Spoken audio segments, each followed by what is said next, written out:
Marcellino Panevino was a famous song that all these people sing to me. It was an old film. I guess it was in Europe and it was in Central America, and because they go Marcellino Panevino, which means bread and wine. But Marcellino actually means little miracle, which is sort of a cool name. Very cool. And do I dare ask you what Jocko stands for? Oh, I was a jock. I was nothing that spectacular. I was all-star. I was out of Massachusetts. I was a recruited football player. Went to Columbia, but within a year I ended up at Woodstock. So I know. Sort of Okay, let's get going. Folks, we're speaking with Jocko Marcellino, or Marcellino. Whatever you want. There you go, folks. Whatever you want to pronounce his last name as, it means a miracle. Welcome to Night. Don't call me late for dinner, right? That's funny. Call me anything, but that's the old joke. Okay. Sha Na Na. You're one of the three original frontmen for Sha Na Na. Yeah. Along with Screamin' Scott Simon and Donnie York. Okay, let's get into it right away. You ended up putting the band together, and of all years, 1969, your eighth gig was, guess where, folks? Think of all the places you could play in 1969. What would be the biggest gig you could play? Woodstock. You ended up on the Woodstock bill, performing just before Jimi Hendrix. Can you virtually fly us into Woodstock and tell us some behind-the-scenes stories? Well, let me tell you, it was a long weekend. But what happened before that, we had put this together, a college campus thing, and we had done a few shows on campus at Columbia. It was basically a night off between the jocks and the pukes, they used to call it. But it was really the war and the anti-war and the war faction, and it was real volatile times on the American campuses in America. Absolutely. And Vietnam War was raging. Yeah, so we were having fun with it, and then, it worked this place, that place, and then we decided, hey, this is a ball, but now, we got to actually make some money, and we stayed in the city and tried to make it, but it's very tough. At the time, we had 12 guys. Wow. And try to make that out on the New York club scene, forget it. So we finally had them have any gigs. We were about to fold it up after, couple of months, really, probably after, let me say 4 months, because we're in summer by then. And then we went down to the Steve Paul scene, and Steve Paul was the manager of the Winter Brothers. Oh, Johnny and Edgar.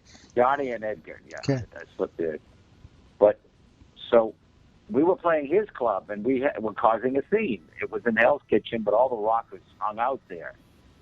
So all of a sudden, we were a buzz, and Hendrix came, and Joplin came, and I met John Barnum, and Frank Zappa came, and it was just amazing who was showing up. And the very last night, when the club was leaned on, basically by some local crew for protection money, we performed, and on Jimi Hendrix's say-so, he got the promoters of Woodstock down there.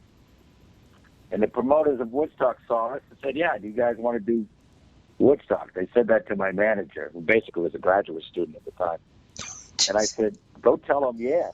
And there was such a buzz about this Woodstock gig. Everybody but the Stones, Dylan, and the Beatles were on the bill. It was That's true. And I said, go tell them yes. And so inevitably, they offered us $350. That check bounced. And we got $1 to be in the movie. So divide that by 12 guys. What was that, 8 cents? And I'm not sure we ever got that $1. So, but obviously, we're an unknown group, and it was our 8th gig. So to make the cut to get in the movie, which was the biggest music documentary ever, or one of the biggest documentaries ever, it was an unbelievable piece of media and promotion, and then we took off. But and then again, Jimi Hendrix saved us, because I spent the whole weekend out there, exhausted. No I slept kidding. in the van one day. I washed in the pond like everybody else. I was on some mind-altering substance Saturday night, and I decided I wanted to be alone. There was only 500,000 people around me. But, and we kept going back. Are we on tonight? Are we on now? Are we on? And we kept pushing us back because we were nobody. And then the band's actually in Woodstock, because it wasn't really at Woodstock. It was near Woodstock, Sullivan County. Kept showing up, Paul Butterfield, etc., and they put them on. So finally, it's like Sunday night, and we're not on. And we're all like saying, damn, we spent the whole weekend on here. We're not going to get to play. And they came to Hendrix Sunday night after the rainstorm, and the stage was sinking. They were about electrocuting people. They said, we got to put you on, Jimmy, and we're going to cut these other 4 or 5 acts. And Hendrix said, no, my deal is to close this. And it isn't fair to those acts that hung out. So we are very grateful to Jimi Hendrix, besides all his monster talent. But he was a good guy, and he was a fair guy. So we got on second to last before Jimi Hendrix. We did our half hour, 35 minutes. As the sun was coming up Monday morning, and it looked like a refugee camp. And then, here we are finishing our set, and Hendrix is on and playing arguably one of the greatest sets of music. He was unbelievable that morning. And I tell you, if an eighth of the crowd was there, I'd be exaggerating. And he played, he was always great, but this was sort of the Band of Gypsies. And it was just so bluesy and so, so felt. So, yeah, it was an amazing experience. But not only, I think I'm the second youngest performer there. I was 19 years old, and just as a participant, as a young American, never mind as a performer, but it was just an unbelievable thing. And you got the sense of how important it would become. I remember somebody had the paper, and there was an aerial shot of the crowd on, the Sunday morning. And, they were trying to different news agencies were slanting it different ways. What a mess is one way, and the other way was look how all these kids are cooperating. And really, that was it. There was a balanced universe, because that thing could have been a disaster. What's your most favorite memory from Woodstock? So I was deciding that this is all overwhelming, and I was, headed towards, as they say, a bad trip. And I walked up with my bass player, and this guy who I will call the Wandering Epps, because I never met him again. Met him that night, never again. And we walked way up to the top of the hill, and all of a sudden, Creedence Clearwater came on. And I literally could see the rings coming off the cymbals, and they were singing Born on the Bayou. And they got me into such a good groove, and the rest was cake. And, of course, performing, to go out there in the morning, walk out, and these people are waking up waiting for Hendrix, and are just sort of stunned that they see a pack of greasers on the stage, and we're calling them freaking hippies. Wake up, you freaking hippies. When you were backstage at Woodstock, what was the buzz like amongst the performers? Well, let me say this. When we first started, it was great. We're hanging backstage and seeing this rock star and that. And then all of a sudden, they needed every space they could get for emergency. So they were bringing in people who were having a bad time. So it was not cool and mellow. They said, thanks a lot. Come back this time and see when you're on. It was really not hanging backstage. You had to go hang with your buddies somewhere else.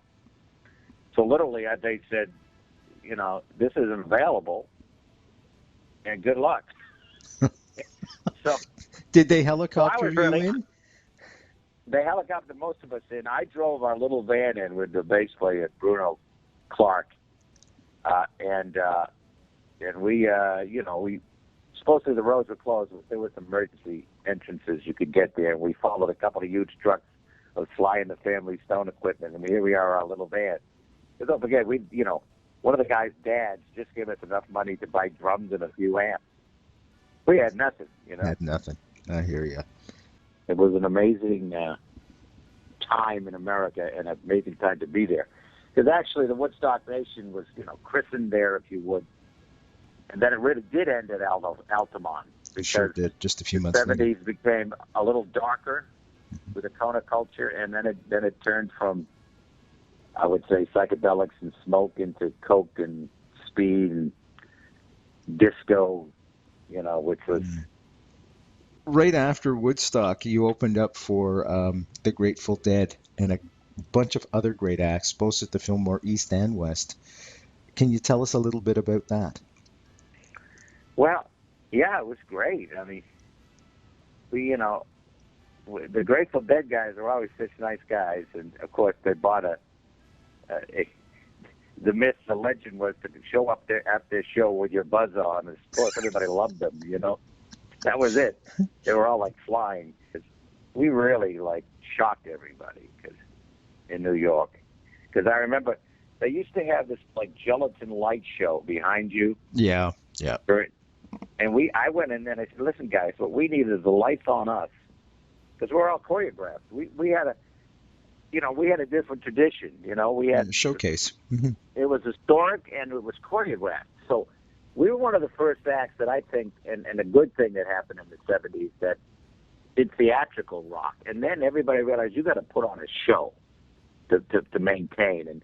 And Elton John had this wild show with dancing bananas and fruits and everything. And we did a bill once. I don't know exact year in the '70s, but it was Alice Cooper and Sha Na Na. Wow. Now, at first you think this doesn't fit together, but I want to tell you, it really did in terms of the theatrics and the rock and roll. And we really got to know Alice, because he was right there checking us out, and we checking him out, and then we golfed with him over the years with the guys who were golfers. But it made sense. We were so fortunate not to depend on hit records, though we were involved with some gold and platinum records. And we had a double album of our own that went gold. But we're involved in other media and other kinds of media. First of all, like we've already talked about Woodstock, but the film of Woodstock. Exactly. And 90 seconds. Yeah. And then we're ready to, fold that up. And then they come to us, they come to us about 6-7 years into being an underground and college darling. And they ask us, Procter & Gamble asked us to do a show, a TV show. The Chicago had said no, the Beach Boys said no, they all were talking to each other. And we said yes, and it was because we were perfect for this. They wanted to do Monkees-like, but a variety show. And it was on the TV show, it was some unbelievable experiences. We went from, the Chuck Berry and Bo Diddleys to James Brown to Ethel Merman. Wow. Ethel Merman did the great opening. She's in front of a big, lush, maroon stage curtain, and she says, "Curtains up," and then the curtain goes up, and there we are. We're all posed, being, thinking we're cool, and she turns around and looks at us and turns around back to the camera and says, "Curtains down." Oh, the curtain falls down in front of it. It was an hysterical cold opening, which they called it. But the TV show is we met so many people. For me, it was James Brown, because I'm an R&B guy, and right on, me too. I was so big on James Brown. I'd seen him a couple of times as a kid. So he comes on our show, right? Okay. And we had cut a track called "It's Too Funky in the Air." It was his hit on Paul and George, and he hadn't even heard it, and he's about to sing against it, which is unbelievable to start with. Here we are, these young white boys going to cut a track with JB, the Godfather. So I made sure the track was funky, and I had the band sing the background to make it a little more soulful. And so he listens quietly, and he looks up, and he goes, "Who's the drummer?" And I said, "Oh, man." And I raised my hand and said, "I am Mr. Brown." And he turns his hand over, and he says, "Give me 5. Whoa. James Brown, the Godfather of soul, wanted some dap, as we say, and that's an ultimate compliment to an R&B drummer. No kidding. You got to lay the funk down just properly for the groove in R&B. There's no question. And it's simple and empty and not busy like a lot of people. That's right. That's right. Here I am going to support myself, but I am I am a great drummer for a reason when there's Americana music, and I mean rock and roll and doo-wop and R&B, because there's a joke. There's good. This is about the drummer. There's good news and bad news about your drummer. Okay, so what's the good news? The good news is he's got chops. What's the bad news? The bad news is he's got chops. I understand that completely. Because there are so many guys who want to fill up so much space, and that's so secondary to the song. I don't ever want a drum solo. Don't give me a drum solo. You have to support. I do wipe out once in a while, but don't give me a drum solo. Give me the groove, because my job is to be on time, to keep the time, right on time, and you know the drummer is the important part of the whole thing in terms of keeping that groove. One of my big influences was Art Blakey. My folks brought me to see him when I was young, and because he played bebop, but he had a shuffle going on with it. And you know, I could down here in San Diego where I live, I drop into several clubs and several blues jams, because that's where I'll sing an Elvis for them. They'll want to hear Shake, Rattle, and Roll. But then I sing the blues, Bobby Blue Bland, whoever, Sonny Boy Williams. I love that old Americana. I hear you. And I get up there, and of course it's not structured like Sha Na Na. It's just sort of Irish woodshed it, Yeah. And some hard-working cats, man. I just sit in. I don't get paid, and that's fine. So I sit in for a set. But there's not a lot of places in these cities that pay good players well enough, I mean, I was just out in Nashville. And I sat in with a band on Broadway. Mm-hmm. And you walk down Broadway in Nashville, in every club, and actually the drummer's sitting in the window with his back to you, right? And the band's facing into the club. There were so many good players. I don't know how anybody works in Nashville. There were so many good pickers, so many good drummers and bass players and performers and singers. It was unbelievable. And, and they only work for tips, It's wow. It's sometimes it's sad that the musicians aren't giving their just tribute, But I heard a disturbing statistic actually on Charlie Rose, and apparently 10 years ago the music industry was worth $45 billion. That's a lot of money, folks. There's no question. Fast forward to today, 10 years later, it's only worth $15 billion. Now that's a 66% decline. wow. No industry can sustain that. No. It's collapsed. We we had a recession, but the biggest thing that happened was a delivery system, Bingo. People aren't going to Tower Records a version because they're not there anymore. Yep. Then maybe they can go get a hard copy of a CD at Best Buy or something, Walmart, wherever those big places are. But otherwise, there may be a hard CD at Starbucks when you're checking out.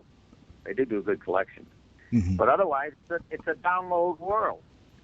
And with that, it's really it's really hard to be an artist to make it. And of course, people do. But it's a challenge like everything else.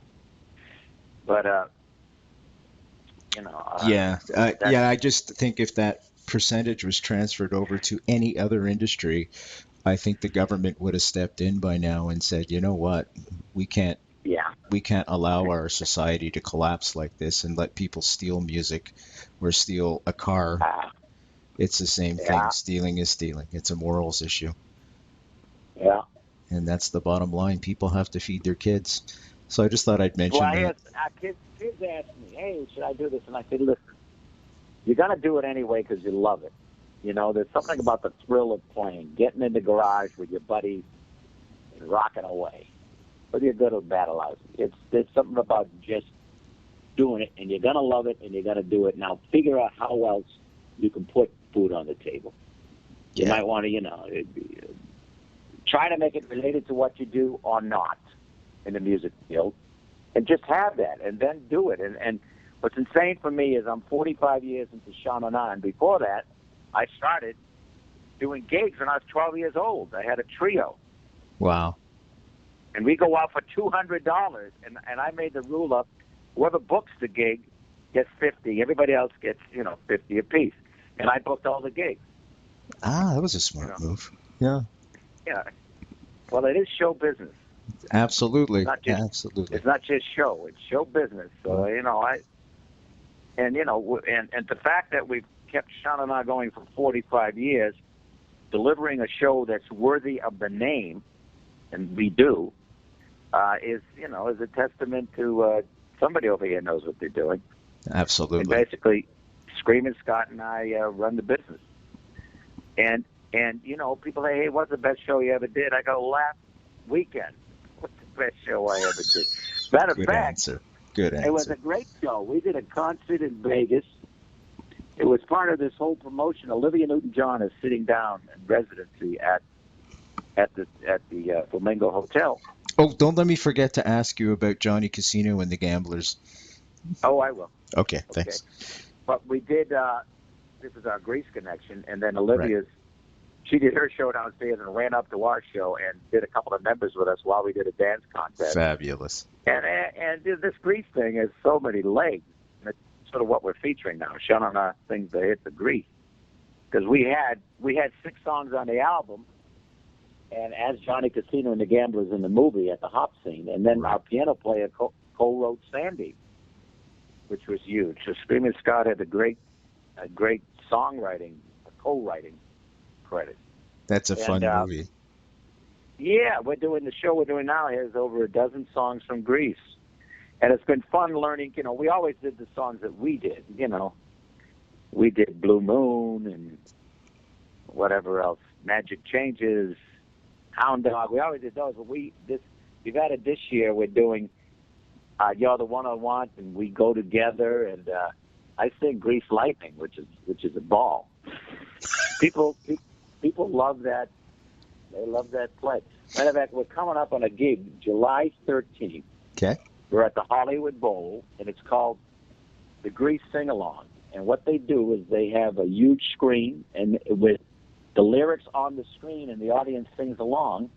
And this event, and we open up. We do a 45-minute show before the movie.